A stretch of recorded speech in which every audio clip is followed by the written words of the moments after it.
Beardo Banjo. Hello there everyone, and welcome to what is probably going to be the last VR games coming soon video for 2021. Because we're dangerously close to the end of 2021. October's wrapping up, spooky season is over, and we only have 2 more months of the year left for new releases. Things are starting to dry up and slow down a little bit, but there are still a few big titles coming this year that we should all be excited about. Now, October is going to be a tough act to follow. We had some incredible titles like Resident Evil 4, probably the biggest Quest 2 title to date, Loco Dojo, Shadowgate VR, Song in the Smoke, Lone Echo 2, and many, many more. It's been absolutely fantastic the past 30 days, but we need to look forward. What else is coming out for the rest of 2021? And then a little peek into the future, what's coming at the start of 2022, and speculating some things that could be even further into the future. Let's kick this off as we always do and start with the games we have release dates for, and then start looking at things that I think are coming very, very soon. Let's go. Kicking things off on the 3rd of November is Ancient Dungeon VR. Now, chances are you've seen this game before, you might have even played it yourself. It's been around in beta format for quite some time, which you can download and play for free. But the game's going into early access finally and showcasing something that's going to closely resemble a full release product with more content and more exciting things to do and see in the game. Now, this is probably my favourite dungeon crawling roguelike that I've played in VR. It does have quite a Minecraft-esque aesthetic, but the gameplay is incredibly addicting and it feels so good to wield the weapons that you get in that game. It's all procedural, so every time you jump into these dungeons you're met with different enemies or different patterns of the rooms that you can proceed through, and it's really packed in terms of replayability. This is the kind of game you can just jump into over and over again for quick sessions or longer sessions, and you don't get bored doing that. If you haven't checked out Ancient Dungeon, put this on your radar. It's jumping onto App Lab on the Quest and PSVR on Steam on the 3rd of November. This next one kind of came out of nowhere, and I did not expect it to be releasing so soon. On the 4th of November, we get Blade and Sorcery Nomad Edition, an exclusive version of Blade and Sorcery for the Quest 2. Yes, I said Quest 2, this does seem to be a Quest 2 exclusive, but if Resident Evil 4 is anything to go by, I'm sure some clever people on Reddit will find a way to make it work. Now, Blade and Sorcery coming to the Quest is a pretty big deal in my opinion. It's the game that most people think of when you think of a VR sword fighting or physics driven fighting game.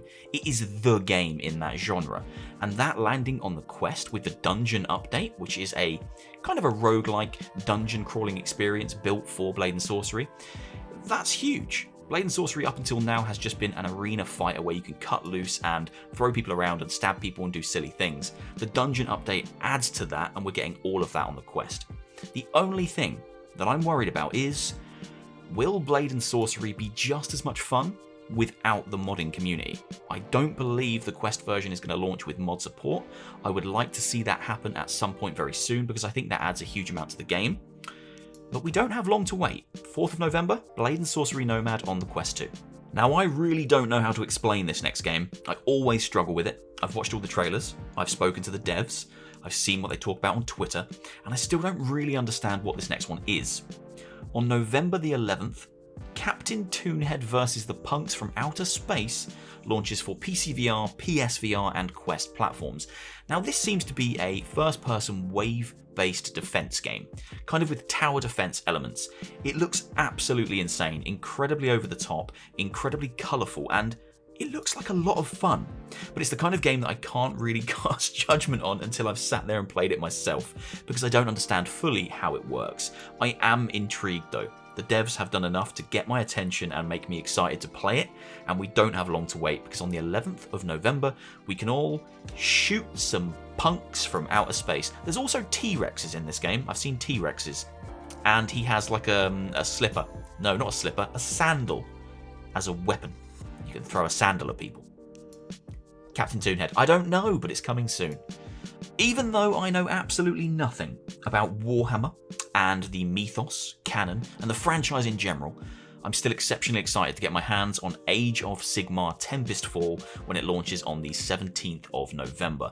Now, I don't think you need a particularly deep understanding of the Warhammer franchise to enjoy this one. At least, that's what I'm taking away from the trailers. The game seems to have some exceptionally chunky looking weapon-based combat and some very enticing looking magic-based combat. The graphics are stunning. I do believe the release date trailer that was just released, which you should be seeing now, is captured from PSVR gameplay and not Quest gameplay. When the game drops, I will be checking it out on Quest and sharing my impressions. I'm very excited for it. It looks like a proper high fantasy, first-person, sword-fighting, magic-wielding adventure, and I love that kind of thing. But I do hope I don't need to know too much about Warhammer to fully enjoy it. I imagine you don't. If you just see it as a action-driven first-person game in VR, I'm sure you're going to have a good time. 17th of November, Age of Sigmar, Tempestfall.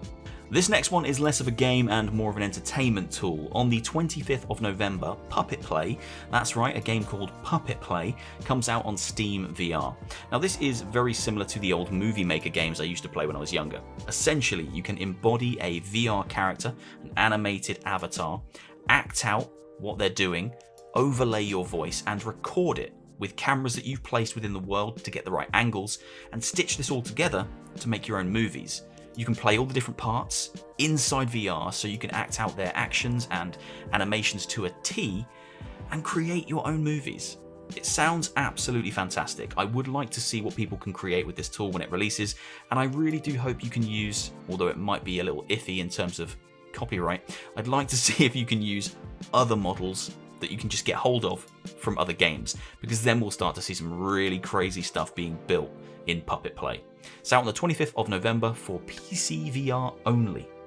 Okay, that's every game we have confirmed release dates for in November, so we're starting to get into possibility territory now. The possibility that these things are going to come out in November or December.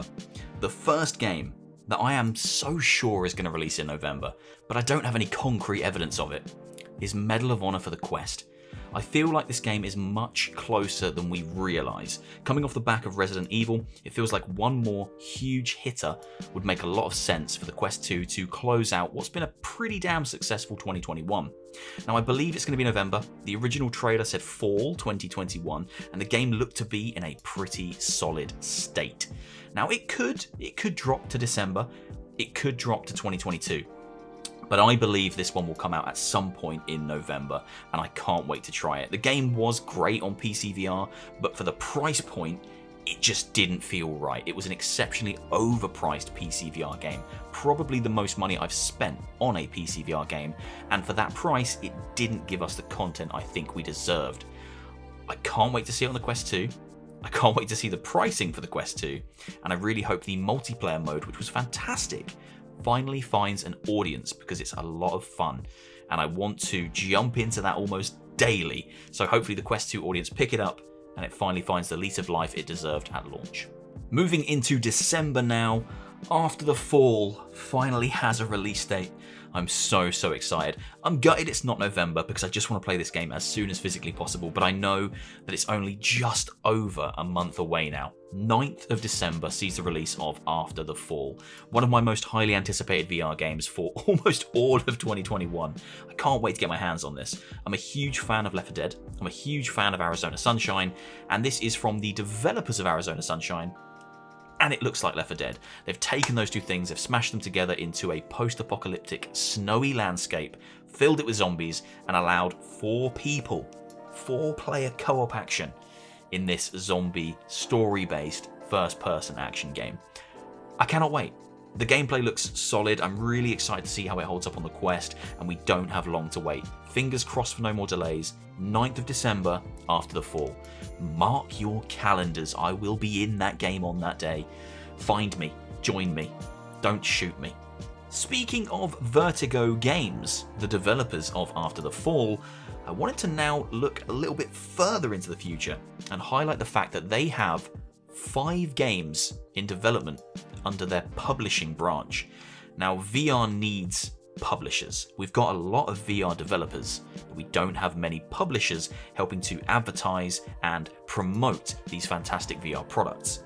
Vertigo, an exceptionally experienced VR developer, has now opened a publishing wing, and they have 5 games that are coming to VR platforms at some point. Now, I wanted to highlight this because one of the games has been hinted towards and spoken about particularly.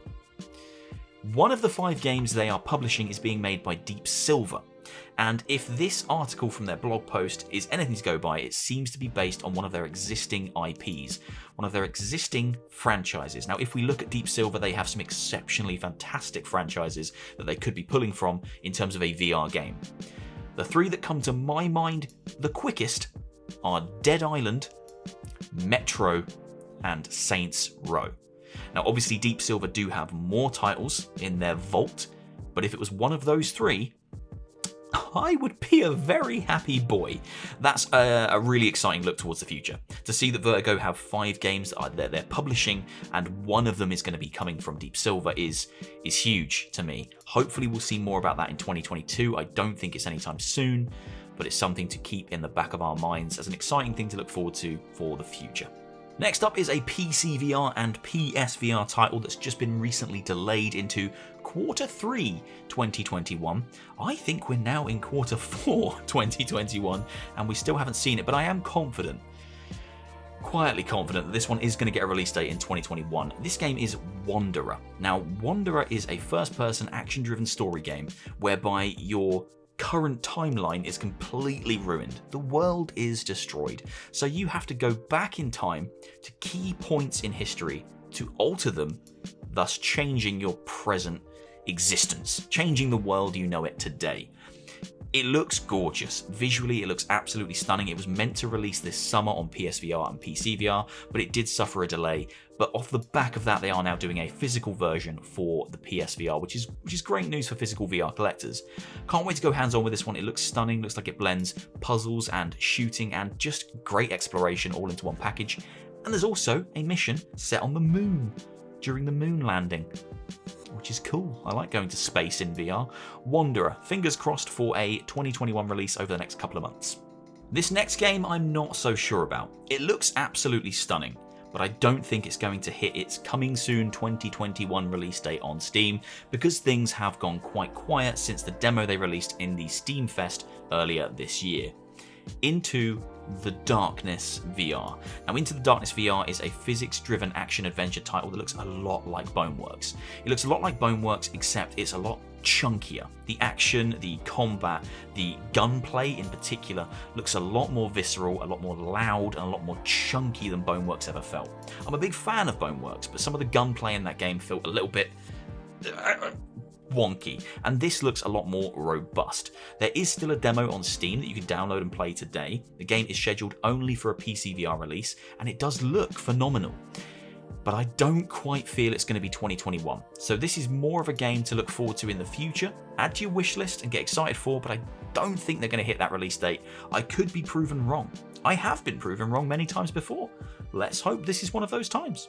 And the final game, which definitely isn't coming out in 2021, but I need to speak about because I think this is the biggest announcement in terms of a VR game almost ever. GTA San Andreas is coming exclusively to the Quest platform. I would assume Quest 2 platform at some point in the future. My mind absolutely boggles at this prospect. GTA San Andreas is a massive game. It's probably my favourite GTA game of that era, if you think about GTA 3, Vice City and San Andreas. It was a huge map, an expansive map, and an exceptionally varied map. You went from forest areas into the city, into the suburbs. It was absolutely amazing. Imagine being able to explore that whole thing as much as you want, as slowly as you want, in VR. This could be the biggest VR launch ever. GTA San Andreas VR is happening. That's a real thing that we're going to get to play at some point in the future. I know it's not going to be anytime soon. I'm trying to keep my expectations low because although I'd like to say 2022, and I do hope 2022, Rockstar do have a reputation for delaying games and watching them get pushed back and back and back until they are 100% ready. So this could be even further ahead in the future than we think, but I'd love to see a 2022 release.